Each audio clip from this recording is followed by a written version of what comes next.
வாழ்க வளத்துடன் நான் உமா ஸ்ரீனிவாசங்க. இன்றைக்கி நம்ம பண்ண போகிறது ஜூஸ் தான், தர்பூசணி ஜூஸு. ஒரு 10 பேருக்கு நான் பெரிய துண்டாக இஞ்சி கொஞ்சம் எடுத்துகிட்ருக்கேன். இது ஒருத்தர் 2 பேருக்குன்னா நீங்கள் இவ்வளோ இஞ்சி போட வேணாம், கம்மியாக போடுங்க. இப்போ தர்பூஸ் இதை போட்டு முதல் மிக்சியில் நல்லா அடித்து வடிகட்டிக்க போகிறேன். முதல்ல இஞ்சி போட்டு அடிச்சுக்கிட்டேன். இப்போ இதில் கொஞ்சம் சுகர் வேணான்றவங்க நீங்கள் விட்டுடலாம், ஹனி கூட சேர்த்துக்கலாங்க. சுகர் வேணாங்க விட்டுடலாம். ஆனால் கொஞ்சம் இனிப்பு தேவை அப்படிங்கும்போது நீங்கள் சுகர் வேண்டாம் அப்படின்னா ஹனியும் இல்லைன்னா வெல்லமும் சேர்த்துக்கலாங்க இதில். இப்போ இதில் கொஞ்சம் சாட் மசாலா போட்டிருக்கேன். இதோட ஒரு மூடி லெமன் புழிஞ்சுக்க போகிறேன்.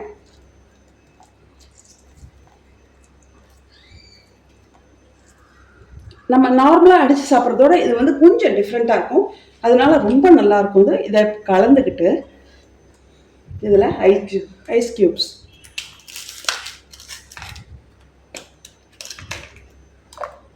நான் அந்த வாட்டர்மெலன் எடுத்த இந்த பாதி அளவு தான் நான் இப்போ அடித்தேன். அது எடுத்ததுலேயே ஊற்றியும் வச்சுட்டேன். இது எதாவது விருந்து வராங்கன்னா நீங்கள் இந்த மாதிரி பண்ணி இப்படியே வச்சுக்கிட்டிங்கன்னா கூட அழகாக இருக்கும் உங்களுக்கு பார்க்குறதுக்கு. எடுத்து ஊற்றி குடிக்கலாம், அதுலேருந்தே எடுத்து ஊற்றி கொடுக்கலாம். இப்போ லெமனும் புழிஞ்சிட்டேன், ஐஸ் க்யூப்ஸும் போட்டுட்டேன். இப்போ இதில் கொஞ்சம் வாட்டர்மெலன் வெட்டி வச்சுருக்கேன். பொடியாக வெட்டி வச்சுக்கிட்டிங்கன்னா அது வாயில் அங்கங்கே நரிச்சுன்னு படும்போது ரொம்ப டேஸ்ட் நல்லாயிருக்கும். இப்போ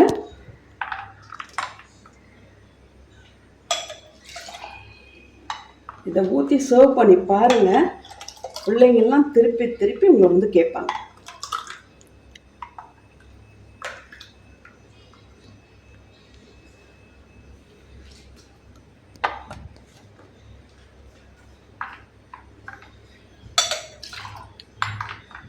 நல்ல வாட்டர்மெலன் இனிப்பாக இருந்ததுன்னா நீங்கள் சுகர் கூட போட வேண்டாம், அப்படி குடிக்கணும். இதை இப்படியே நீங்கள் கொண்டு போய் ஃப்ரிட்ஜில் வச்சுட்டீங்கன்னு வச்சுங்களேன், அந்த வாட்டர்மெலனே அப்படி கொண்டு போய் அதில் ஜில்லுன்னு ஆகும்போது அவ்வளோ நல்லாயிருக்கும். இப்போ இந்த வாட்டர்மெலன் ஜூஸ் ரெடி ஆயிடுச்சு.